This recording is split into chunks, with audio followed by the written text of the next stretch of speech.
Welcome student, I hope you are well. Today our new topic is present perfect tense in active voice and passive voice. तो आज हम discuss करेंगे present perfect tense को active voice और passive voice में। पहले हम देख लेते हैं कि प्रेजेंट परफेक्ट होता क्या है। इसकी बेसिक आइडेंटिटी हमारे पास आ जाती है, चुका है, चुकी है, चुका हूँ, लिया है, दिया है, गया है, यानी आखिर में ये बेसिक दो आइडेंटिटी इसकी आ जाती हैं।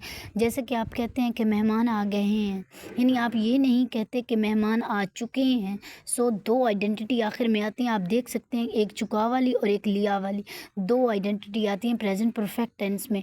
जैसे कि मैं कहूँ कि अब इसमें जो है हमारे पास हेल्पिंग वर्ब आप देख सकते हैं कि हैज़ बीन और हैव बीन है प्लस थर्ड फॉर्म के साथ। यानी पैसिव में आप याद रखें कि हमेशा जो है वो थर्ड फॉर्म इस्तेमाल होती है। एक्टिव वॉइस में भी थर्ड फॉर्म प्रेजेंट परफेक्ट में इस्तेमाल होगी लेकिन बाकियों में नहीं होगी। तो आप देख सकते हैं कि पैसिव में हमेशा जो है वो थर्ड फॉर्म इस्तेमाल होती है, हेल्पिंग वर्ब हैज़ या हैव बीन होगा।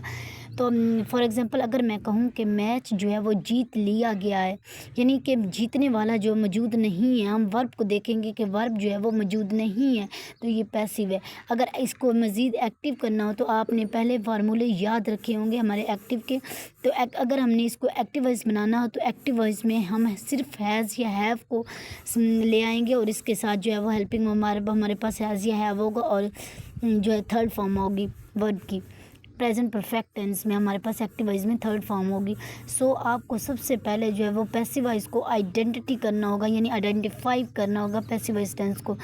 तो आप कैसे करेंगे, यानी एक्टिव और पैसिव टेंस को आपको याद करने से पहले आपको उसकी बेसिक आइडेंटिटी याद रखनी होगी। ये फिक्र किस टेंस का है, यानी एक्टिव वॉइस का है या पैसिव वॉइस का है। तो जैसे कि आपको आइडेंटिटी जो है वो इसे क्रैम्प कर लेना चाहिए। यानी अगर मैं कहूँ कि मैच जीत लिया गया है, यानी आप देख लें कि मैच जीतने वाला नहीं है, तो ये पैसिव टेंस है। आपने वर्ब को देखना है, वर्ब जो है वो जीतना है। आप सब्जेक्ट को भी देख सकते हैं, आप वर्ब को भी देख सकते हैं, क्योंकि इसमें जीतने वाला मौजूद ही नहीं है। The match has been won, यानी मैच जीत लिया गया। अगर मैं कहूँ कि इसको एक्टिव करना है तो आप इसको एक्टिव करना हो तो क्या करेंगे, जैसे कि मैं कहूँ हमने मैच जीत लिया है, आप देख सकें हमने जीता है, यानी ये अब एक्टिव वॉइस टेंस हो गया। फॉर एग्ज़ाम्पल और भी मतलब इसका इंटरोगेटिव करना हो तो हैज़ या हैव को हम फाइल से पहले लिखेंगे। अगर इसका नेगेटिव करना हो तो हैज़ या हैव के बाद नॉट लिखेंगे और बाद में बीन लगाएंगे। अगर बीन पहले लगा देंगे तो फ़िक्रा जो है हमारे पास गलत हो जाएगा। फॉर एग्ज़ाम्पल मुझे सज़ा मिल चुकी है, आई हैव बीन पनिश्ड। अब देखें अब मुझे सज़ा मिल चुकी है, क्या मुझे सज़ा मिल चुकी है। अब इसका इंटरोगेटिव करने के लिए हैव आई बीन पनिश्ड, मुझे सज़ा नहीं मिल चुकी, I have not been punished. अंडे उबाले जा चुके हैं, the eggs have been boiled, क्या अंडे उबाले जा चुके हैं। Have the eggs been boiled, अंडे उबाले नहीं गए, the eggs have not been boiled. अब इसकी दूसरी एग्जांपल्स को भी ले सकते हैं कि चोर पकड़ा जा चुका है, यानी आप देख सकें the thief has been caught, क्या चोर पकड़ा जा चुका है। Has the thief been caught, चोर नहीं पकड़ा जा चुका, यानी the thief has not been caught, क्या चोर नहीं पकड़ा जा चुका। Has the thief not been cut.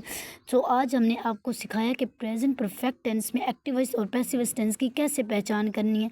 तो आपने घबराना नहीं है, आपने सिर्फ ये देखना है कि इसकी आइडेंटिटी क्या है। बाद में आपने इसको मतलब देखना है कि ये फिक्रा जो है पैसिव वॉइस टेंस का या एक्टिव वॉइस टेंस का।